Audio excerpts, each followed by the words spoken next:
trustworthy. Amen to that. With that said, I think we need to follow the rules as they are for now until we have more scientifically proven information to make educated decisions for ourselves. I think that's great, great, great Yeah. information. So you guys, for those of you who have just joined us or have joined in since the last time I butted in, well, let me just tell you, we're here today just having our own little version of the View or the Jew with Tracy Randolph and with Shima Stroud and with all of you. You see, here life is going on the way it needs to. I hear Jordan.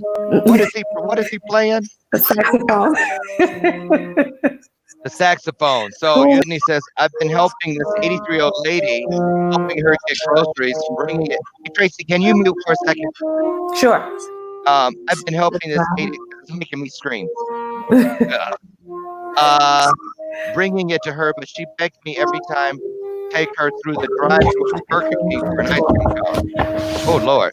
So I do, trying to get her out of the house, and we sit in the car, go for a short drive. We have our gloves and masks on. Okay. So it's different for every. Oh, T Leaf said, play that sax. She loves it.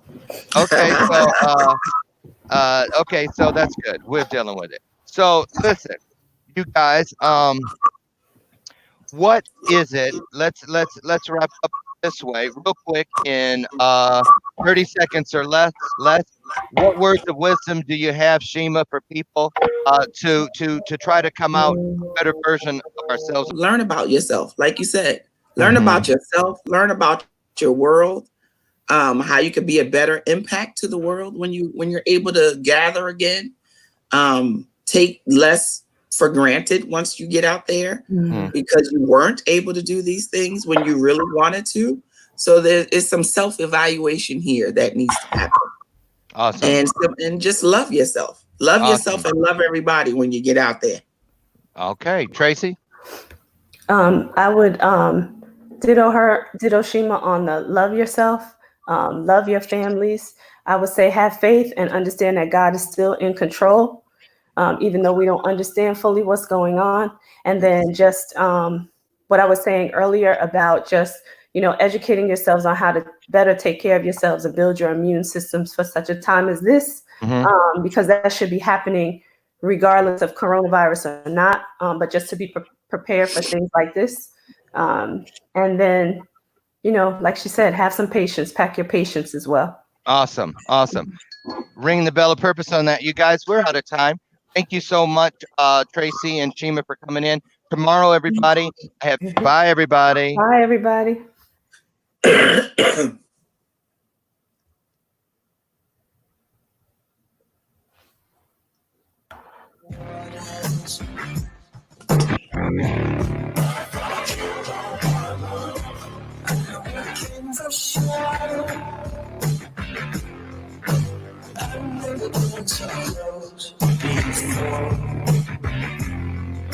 It's one way or the other.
Had an opportunity to look at the faith video. It kind of talks through that loss, but what we want to do is what actually happened and what that process was as far as healing, the transition that we had to make, dealing with the loss as a father. How do I nurture? How do I give my my two kids, Devon and Faith, the tools to navigate through life. Because, you know, at the end of the day, one of the things that mommy did share with us, and wonderfully in her final days, was she prepared us. She articulated what life would be like without her. And, you know, part of that is that communication and being brutally honest about the reality is that we have to continue on that path. And, you know, with the current events, you know, with people losing people with this virus, you know, it's a topic that I thought. As they get older, and one is risk management in the moment, and decision making can be faltered through key development years after the loss. And another one is academic performance can decrease. Behavior in school can decline. Depression later on in years, it can be past, maybe 20 years later or even 5. And some forms of PTSD. These are all things that I really looked into. I mean, I found very interesting because I wanted to learn more about this group that my brother and I were part of now, this small demographic population. And the more I learned more about it, and the more interested I became, and I kind of dove into it when I got into college. I'm a psychology major. One of the reasons I really loved being a psychology major is because I can analyze events like this and how it impacts kids. And I was very interested in kids in socioeconomic challenging places, how they're impacted by loss. So this definitely motivated a lot of the things in my life and the decisions I've made. And one thing is these qualities or traits that can accompany a child who has gone through loss, like myself and my brother, are very impactful. They're real. They happen, and we've all come face to face with them somehow. Right. So let me ask you this question. What what are maybe some of the things, how do you not let this control your life initially, Faith? Well, for me, and one of the things and the reasons why I did so much research in this topic and did so much, spent so much quality time with this, was because I wanted to learn about who I was and what was supposed to come with this loss, and how can I help myself in the long run, is learning and researching more on it. And the one thing I came to a company on, and that kind of I arrived at, the door I arrived at when I got to college, was that this is part of my story, but it's not my story. Oh, okay. That's good. And by saying that, I mean that obviously, and I think that understanding that it's part of your story, but not your story, means that it's not who you are. It's just your one chapter. It's 2 chapters. And in a book, chapters are so important to the final destination, the plot, the climax, whatever the author is building up in his story, in my life story, that is just a part that kind of pushes me as who I am, who God is making me to be. Right. And one thing I did observe, and it was obviously our life changed drastically, very, very quick. And, not for me as a dad, but then obviously I began to worry and figure out how to navigate and putting you in a position, both you and Devon. I remember it was right before your freshman year, and it was also right before, I think Devon was 9 or 10. And, one of the first things I did was, I communicated to the teachers because it was new, and just make them aware. The one thing I noticed really early on was both of you were kind of focused, and I think it was a result of those really beautiful, special words that mommy left you with, that you're okay.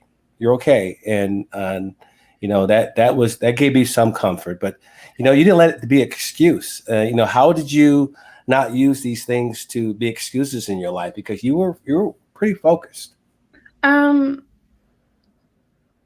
a great question. And I think that it's a key question when it comes to any form of traumatic event on a person's life, is sometimes it's able to allow that traumatic event to be the moment that you say, forget it. Mm-hmm. Or it's easy for you to be, well, I failed science class in a very simple example. I Right. failed science class. It's okay because I lost a parent. Okay. Now, if you're diving into that a little more, is I was exhausted. I could not sleep. Right. I was able to talk to anybody. Now, that is more of a realistic want to believe in something for you to not want to live your life. And one of the main things for me, and because I was raised by such great parents, but most importantly, as a woman who was very self-motivated, very independent, classy, etc. She painted morals for me for 14 years that were easy for me to follow, that are just habitual in my head, and stuff that I come across every single day is okay. I was taught better than that, and Right. it's easy for me to do that because I can remember the morals and lessons that came before this event, and another thing was being able to use my faith. Understanding that this is a process in life. Like I said earlier, it's a story. My story, God is my author. He is putting together these pieces. There should be no reason why still own up to things you do, because when you own up to things, you can understand, why did I make that decision? Why did I go left instead of right? Because I can do self-analyzation. Right. And I think that the more I talk to God, the more I read, the more I always say research. I research everything. I Google like crazy. But the more I really just invest my time into how can I instead of why, it's more of a habit to not form excuses, but more to just try to find a solution in a way. Right. Do you remember during that time, what do you remember what your role was? Or did you feel like you had a role with Devon? I think while Devon and I, we were very close age, we're 4.5 years apart. So he was what, 8? He was older. Devon was 8. Yeah. Mom passed. He was 9. Yeah, 9. It was 9. Devon's older. Mm-hmm. And I was 14. It was he made my life very easy. Let's just make that a point of view. We got a lot closer. I had to step up more as a mediator, as a communicator. I brought a softness, I feel like, to situations. Right. It's a great way to explain it. And that kind of came naturally. And I really don't think that that's something you can just read up on. It's something that you kind of just immerse yourself in and you figure out one step at a time. And I think that, like I said earlier, Devon made it so easy for me because, one, we were close in age. So we're blessed by that part. But also because Devon's very mature for his age. Right. He's very well-spoken. He's he thinks through things. He's obviously the smartest one in the family because he complimented our family in a sort of way that was so amazing, and I was just so thankful to have a sibling that. But one thing is that we became so close. Like, we were side by side. Even today, he's like my best friend. And although we don't talk every day because he's in his 18-year-old phase where it's like, I'm sleeping, I'm sleeping. It's 5:00 in PM. I'm sleeping. And I'm just like, here he goes. But he'll call me some days and he'll just be like, what you doing? Right. Let me tell you what just happened. Or he'll be like, oh, you just need to talk to your dad. He's being ridiculous. He's not listening.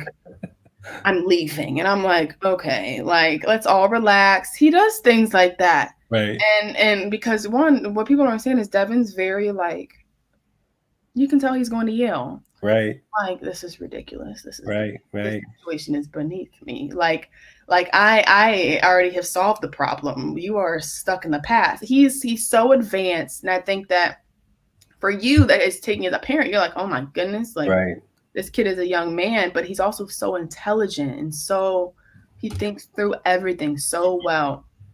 And it's fun to watch, but he truly is such a good compliment. And while this experience happened to us, it really drew us so close together. It did. On another level. He truly just is a reason. He's a why. I mean, Devon is like proof that positive things, and there's always something to be thankful for within your little muck of a moment. Right. Yeah.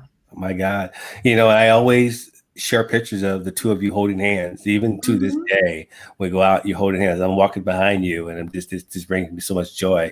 I remember the really difficult days afterwards, and asking Devon, "How are you?"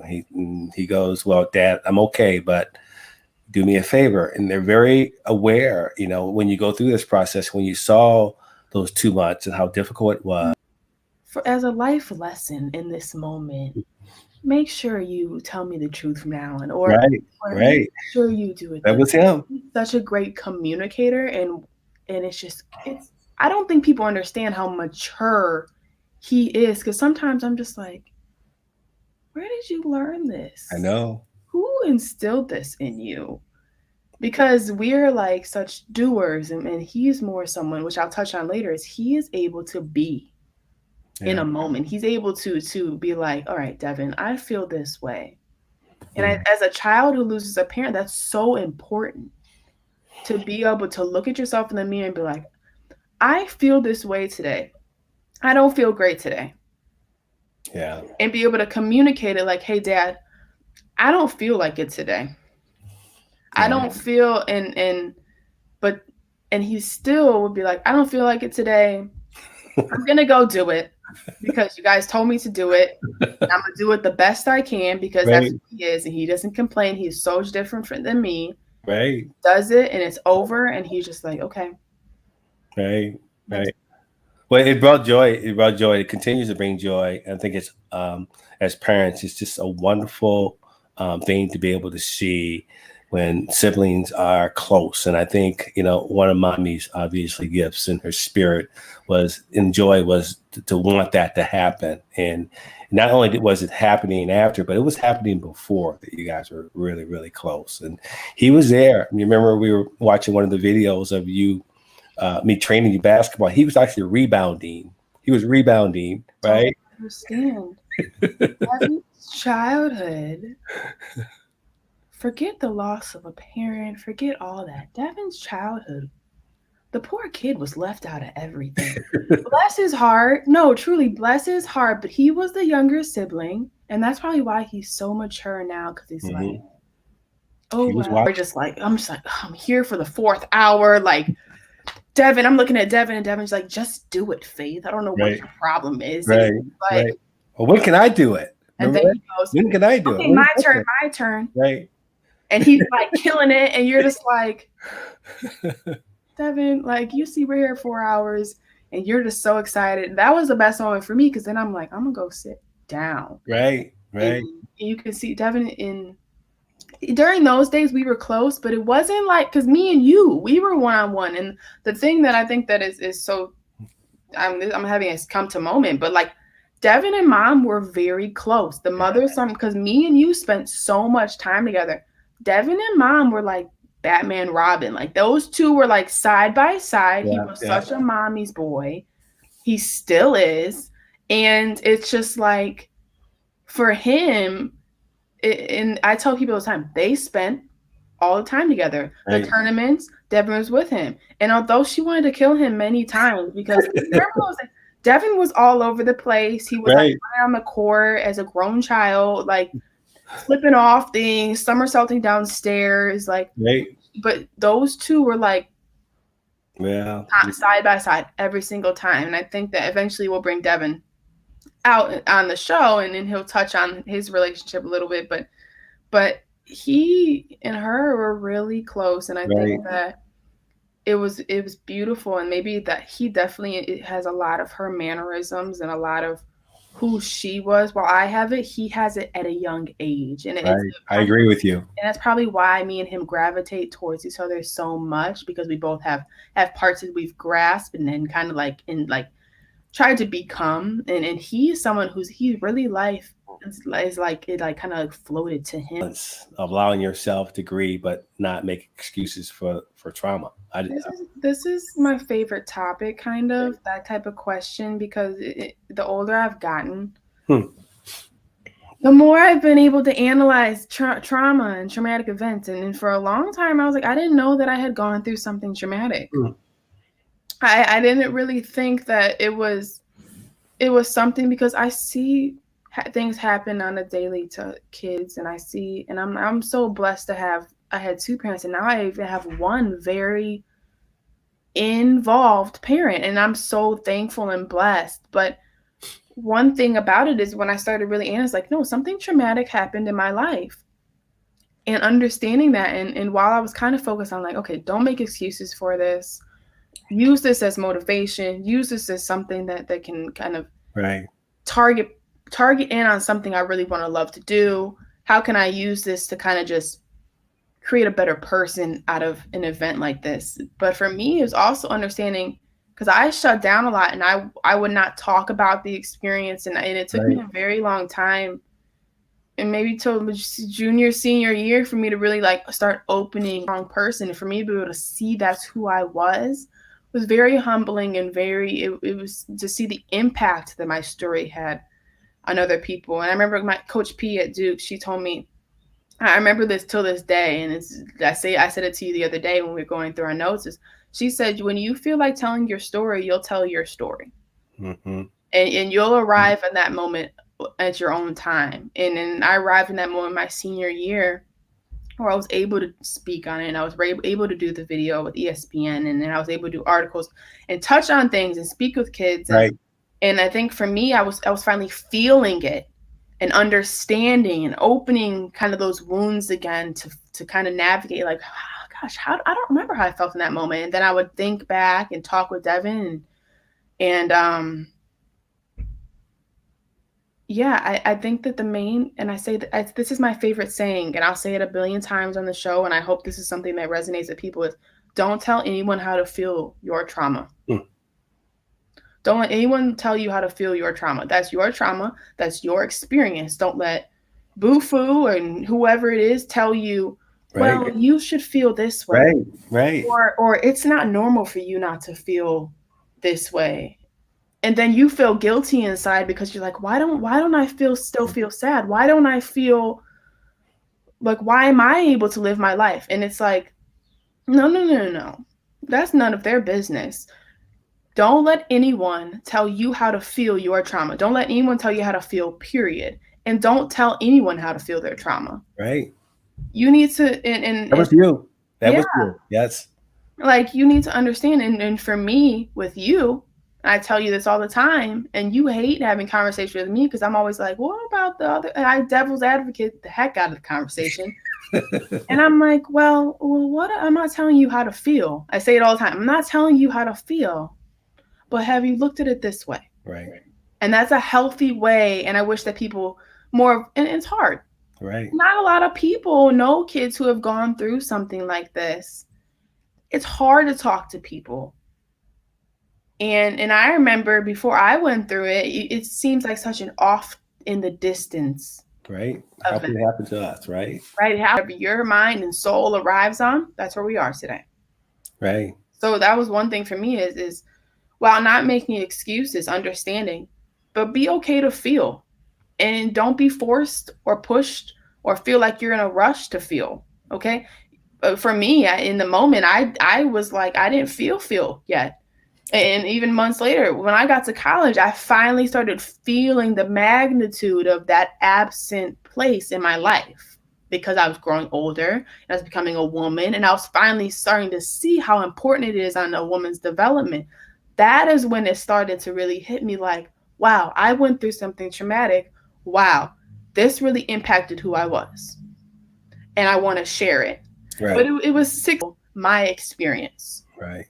At the end of the day, the only person I would ever sit with, and I remember specifically, now that I'm thinking about it, there was a moment when Mom passed away, me and Devon sat down, and he was like, gosh, Dad, and people don't understand Devon and I, but like, we are like, Devon was like, Dad sat me in front of this oak tree, and he told me, and it was like a movie, and it was just so emotional. And that's how Devon and I are. We laugh through our pain and we move through our pain. And we were just cracking up.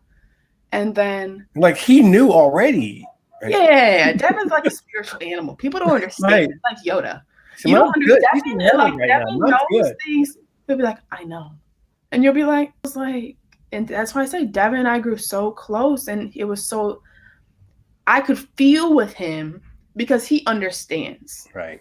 And you can't force anyone to like gravitate towards people with similar experiences, because at the end of the day, unless it's your sibling, it's going to be hard for you to find people to connect with. Right. You're So, right.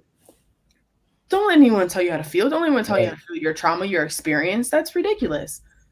For me, and when I learned that, I was, and the thing is, as kids, you're kind of like, oh, they're so helpful. They're trying to help. Right. There's a healthy way to help. And I think that taking, and you kind of take a lot of it, the advice. Right, Okay, well, right. you'll be fine. Just focus on this. You'll be, and you're just like, okay. And the older I get, was like, man, mind your business. I got this under control. The Right. older I get, okay, I got this, and the older I got, the more my empathy grew. So it's hard for you to feel for that person. Oh. And the more, but yeah, it's a common thing that happens a Right. lot, and it's not something that you can really control, but you have to grow through and feel your own trauma and understand. Because when I finally arrived on that point, I was like, wow, like, I understand. I have more empathy now. Right. Yeah. I remember, because one of the things I had to learn from my childhood was how to feel and how to not show my emotion. You got to be tough. That doesn't hurt, right? And I remember how you evolved into that, because I think you felt a little uncomfortable when you saw me go through that emotion when I was crying, or you were the one that said, Dad, you got this. You hold me up, and which was good because for me, it was the same gender loss. I had lost a mother. Huh. So the maternal figure, which was really hard because I missed out on a lot of things that a lot of girls and my peers got to experience. So I got to 14, and a lot of the events I used to go to and a lot of the concerts and stuff I used to go to with Mom were now kind of like challenged, and people didn't know how to invite or operate me into the equation. And so I became very independent.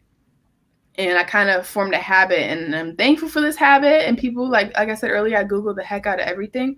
People would like joke with me all the time, but like I really Googled my life. Like I Googled, I read, I tried to figure out like what is like I'm becoming a woman. Who am I? What can I read? How do I one of the biggest things, and I was so thankful that I had a mom who was an executive director who was she was a leader. She had a very leader personality, and the three of us do. And the one thing I was able is now that I'm in the adult world, as she talked to you when she came home from work, as she broke down, and she never directly spoke to me, but these are the type of things that I took. But I also, as I grow older, I've had to figure things out. Right. And that was only one example of so many. And I became very independent, and it's a habit of me to just self-discover it on my own and try to figure it out. Google the heck out of the problem and be like, this article, and I send studies, and I read, and I send you studies all the time and articles. And yeah, you do. And I think that the one thing I really wish I had, and in last show, I talked about my 3 words of navigation. For me, I learned a lot about divine feminine energy. And a lot of people don't know what that is. And honestly, I only arrived on it like 5 months ago. But what divine energy, feminine energy is understanding your divine feminine energy. It's important from a young age that we understand the strengthening of just being. So there's feminine energy and there's masculine energy, and it's in every single person. Right. Okay. Like you have feminine, masculine energy. I have masculine, feminine energy. Masculine energy is in all of us, but it's the power of doing, wanting to put something to effect, to want to go, attack the problem, green light, okay? And divine feminine energy is kind of the yellow, red, okay? It's understanding how to just, wait a second, the world's moving very fast. Let me sit here and look at the trees. Right. Let me sit here and take in the fact that I'm alive, okay? And especially in all of what's going on around society, I'm alive. I really wish that I had this moment where it was like, Faith, 30 minutes a day, just sit. 30 minutes a day, You can meditate for 2 because there's no, I'm for something, I'm like, I can't meditate. My brain is like all over the place because even now I have that habit. But like, read a book. Right. Sit still. Make a chapter a day. Listen to a podcast a day. And these are type of things I try to do that are like small moments of just silence. So like small moments of just being in the moment, being who I am, the woman I am, and it helps me kind of keep a balance between the crazy, constant movement of life, and maybe in that moment, the constant movement of trying not to stop. That would have helped me a lot for sure. And what did you need from me?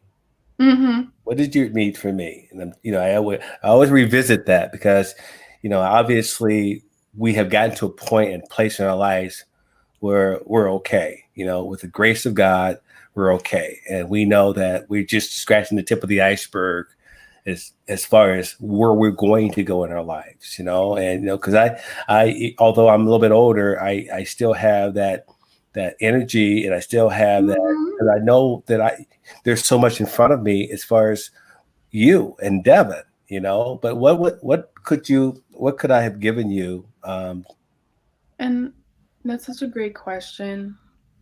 And that kind of accompanies and closes out our hashtag girl dad conversation, because what does a young woman who's becoming a woman need from someone who has gone through something like this? Right. Read. You're raising a woman. It's so important. And as important it is for you to raise a great man for society, it's so important that you create a woman that is in touch with her feelings, understands how to be comfortable in who she is, and who is independent, who can make decisions on the run, and make sure that you're creating, because at the end of the day, you're creating a boss, you're creating a mother, you're creating a wife, you're creating all these things that are the next generation of society. So it's so great that I send you studies and books, and used to have books all the time, is read, research, ask questions. You got something great that you do, and that would be my only thing for parents in these experiences, is try to teach yourself, immerse yourself in places that you want your kid to be. Understand and be, like I say all the time, be in your moment. Be able to, so that when you're having these conversations, well, have you ever thought about this, and this? Right. Yeah. Well, one of the things that, it's learning humility. Mm-hmm. And being humble was very important for me, because I was in a space that I obviously have never been, and that's raising 2 kids, let alone raising a daughter.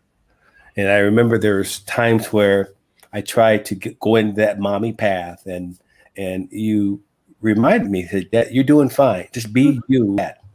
Mm-hmm. I want to play that, okay, it's time to go play, right? Fun guy. But it allowed me to really embrace those wonderful moments, but not only with you, but also with Devon. And, I ask a lot of questions. We have a lot of wonderful people in our lives, my brother, my sister, Veronica, my brother, Mike, the Greens, they were our confidant. I mean, cause what I didn't know, especially the part about your hair,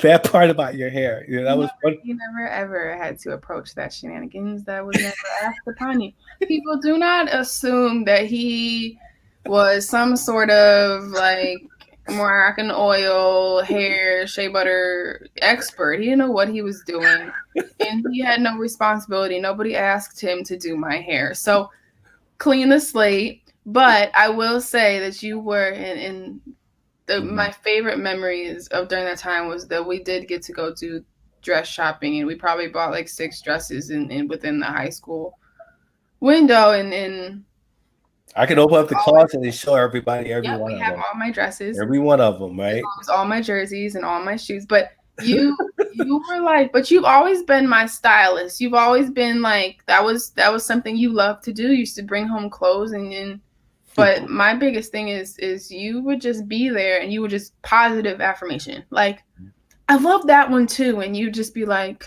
Dad, like you said, you love all of them. Like, which one do you like? And so we would go back and forth, but eventually it was me. I make a decision. You're like, that's what you want? All right. I love that one. Yeah. And you would always have a moment. You were so great at this. And this is what I require in people around me. You were like, yep, that's the one. That's the one. I'm sure of it. That's the one I loved all along. And I'm like, yeah, this is the one.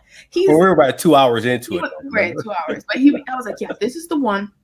He didn't tell me all along, but he agrees. And that was it. That was all I needed in the moment. I was like, this is the one. I'm so happy with my decision because somebody's here with me to be like, yep, that's the one. So yeah. Right. For sure. I told Devon yesterday or 2 days ago, and I was talking to him about it, and he was cracking me up because he was like, oh my gosh, you're right. Everybody looks at you like you're fragile. Right. Like you can break at any moment, that you're gonna cry at any moment. And he was like, I came back to school because Devon and I went back to school very quickly. You did. I went back to school 2 days later. Right. A day later. I wanted to just keep moving. Like, no. That's what you needed to do. Yeah. And you were like, are you sure? And Devon was kind of like, I don't know if I want to go back to school. But I was like, Devon, yes, you do. You just don't. He used to want to go to school. Yeah. but even now, he like will never miss school. People like he won't miss school. But oh my God! Right? Yeah, he never missed school. He's at perfect attendance.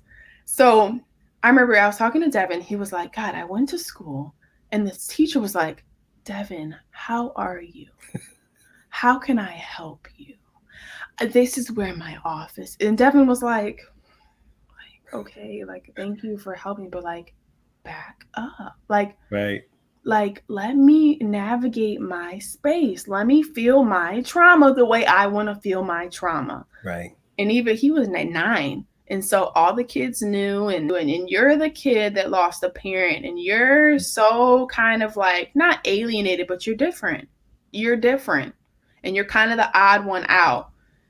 And me and Devon, we have very similar personalities. We're like, okay, like this is uncomfortable. Could we just move? Could we just move on from the conversation? Right. And because that's who we are, we just it was different. And I remember me and you were talking about notes yesterday, and you jogged back to my brain a time when Devon was at school. Can you tell the story? Yeah. So and one of the reasons that you both of you received that was, what I needed to do was, thinking about how do I make this easy for them. So I actually contacted every one of your teachers and shared what the experience, and most of them knew from the time when mommy got sick that we were going through that, and when it happened, and so a lot of that was a result of them being a little bit overly, which was wonderful because they kept an eye. Did you just wait? What? He was like in shock. He was like, "Did you just say that?" Right. And what did you say? What did you say he should have done? To knock the kid out. I'm very different. Devon's more. Right. I told you, he is Yoda. Like he is like the little like Suggs Yoda. Right. And he like was probably like, how can I get this kid later in life? Right. And I mean, he did. He's going to Yale. But like, right.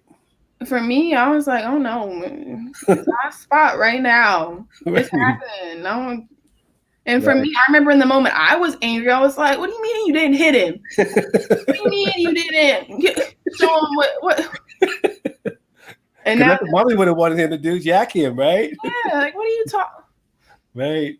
But no one spoke to me that way. So it must have been the way he was wrong with it. It's just kind of like, ugh. Right. And I know one thing that you really did well, and I'm saying well, is waiting to hear this. You got us to therapy. Right.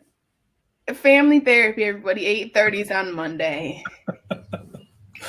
And Devon and I hated therapy. God, we hated it. We hated going to see this lady. You know what she was talking about. It was like, how do you feel? And Devon and I were like, oh, I remember you were looking at each other like, are you kidding me? Sleep. It was after practice. Like I was done. I just wanted food. And But the thing was, you exposed us and you immersed us to therapy at a young age. And therapy has this stigma that some people don't believe in it. Some people that think that you're mentally sick if you go. Some people, there's a lot of negatives that surround therapy, and thankfully in 2020 it's growing and it's more relatable because a lot of people are going. But I'm 23 years old. I'll go see a therapist right now. I don't care because I was immersed in that at a young age. I'm comfortable with it because it was like, what are we doing here? Right. Why are we here? I don't even know what she's talking about. And it was kind of like, for me, it was just kind of like, okay, you know how both of us are. We don't want to talk about it. Like, we'll come to this point eventually. Yeah. And I think family therapy is great because it brings the importance and it teaches kids, like, okay, therapy's okay. Therapy is all right. We learn. Staying in that house, I think we moved 2 years after Mom passed to the Flossmoor. And so there was two things, we had not up until that point gone to therapy. So I thought, the move, I think had a lot more effect on you guys than I knew at the time. And later on, I remember you telling me that you never apologized for moving us. I remember you saying that. Devon said that. Devon said that. Okay. Right. Devon. Right. Because, I think you were going into your senior year, but see, now he understands it now because I moved him for his junior and senior year, to put you guys in a position to succeed, but, when we moved earlier, it was twofold. One, we just needed a fresh start. And then two, for the other reason. But, I think therapy is good, but find the right fit. Right. Find the right fit. She wasn't necessarily the right fit, but the fact that we arrived there, what it did, it allowed us to kind of say, okay, I guess we are okay. Because you guys were up the road. And I realized during that time that, okay, I'm the one that's still really struggling. I'm struggling with the decisions I'm making for you guys. And I'm still struggling with the loss too. So, but it was very helpful. And it's something that I do recommend. Ongoing. I mean, when you're hurt physically, you go to the doctor. Yeah. Right. Mm-hmm. So, if something's not right, you're not feeling, whether it's in a relationship, whether it's father, son, father, daughter, if it's not clicking, you got to figure out a way to make it click because life is too short. You don't get it back. We only get one chance. Yep. And that's one of the reasons that, sometimes you feel probably I'm always checking on you, right? Mm-hmm. I'm always checking on you. I'm always checking on Deb, and even that I'm annoying sometimes, I'm just going to be annoying, right? Yeah. Because you're my baby, so I'm going to check on you, right? Just like you guys check on me too. Yeah. Right? So. But yeah, and I have such great parents who are so in touch with who they are and so in touch with their mental state. And I think that one that kind of shows who Mom was, because you were very wise in taking us to therapy, but she was very wise. And in that last night before she passed away, she sat us down and kind of laid out the land, like what is going to happen, what life is going to be like, what the rules are, like kind of what is the Susan Suggs guidance to how you guys are going to live your life from now on, from this point, because this point is not a ending point. This is kind of just like a keep on going, and here's the new rules in the game point. Right. And then she, it was a miracle because she was so sick and so hallucinating, but for that hour, God's presence, because for an hour she was very present and articulated. And the one thing that she said that brought comfort to me, also brought comfort to of that she would be in that room, always be in that room next door, watching over us. And then the other thing was, right. And that's probably why Devon and I were so different. We had that moment. We had that closing moment. And while I didn't get to the hospital before she had passed, we had that moment as a family. We were able to kind of close the door. Right. Close the door. Right. Close the door at our own space and just move on to the next door. and just keep going. Like you say, in life is like a hallway. Just keep moving. And it's not like we were like not taking any part of it with us. Right. The entire basis of who we are and everything we do and the decisions we make is off of that guidance, period.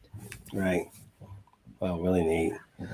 Let me just really quick kind of wrap up. But, the one thing that I would want to share with parents is, I wrote my list down was, when you talk and be honest. We touched on that, listen and be comfortable with listening. Be comfortable with listening to the emotions. Put emotions into words. Really talk through that. Even though you were not ready at a point in time, I had to realize that, okay, you're not ready for that yet. Just like, Devon's not ready to necessarily talk about it yet. And, like mommy did a really good job. Tell the kids what to expect. And, we heard that. I mean, I needed to hear that because I hadn't heard that up until that point because she was so sick, and then really, is give your child a role. I mean, we were all involved in her celebrating her life on her Memorial Day. You put together the video, Devon spoke, and then we still memorialize her, her birthday, her Memorial Day. It's like a celebration of her life, and those are some of the things that, I think is very, very healthy when you lose someone so special. Yeah. Well said. But we just want to thank you all for joining us today, this beautiful Monday on F3, Faith Family Focus. We return to you on Wednesday at 9 a.m. Central Time, 10 a.m. Eastern, where we wrap our adventure up with kind of this topic of self-development, and we will cover the spousal version of it, where you will be our head runner and you will bring on your guest, my great uncle Michael Suggs, and we will go into the life of how widows cope with loss. How they raise their kids, what is the decisions, how is the feelings, what is okay, what is not okay, and how do you cope within the family core. We just want to make sure you guys find us on Facebook Live, Amazon Fire, E360 TV with any questions, topics. We saw them, we're noting them down, we will come to those eventually. Again, this is Faith and Schaefer, and we just want to use our faith as a vehicle to help others navigate the path to the family core. So thank you guys very much and happy Monday. Thank you. Have a great day. Stay safe.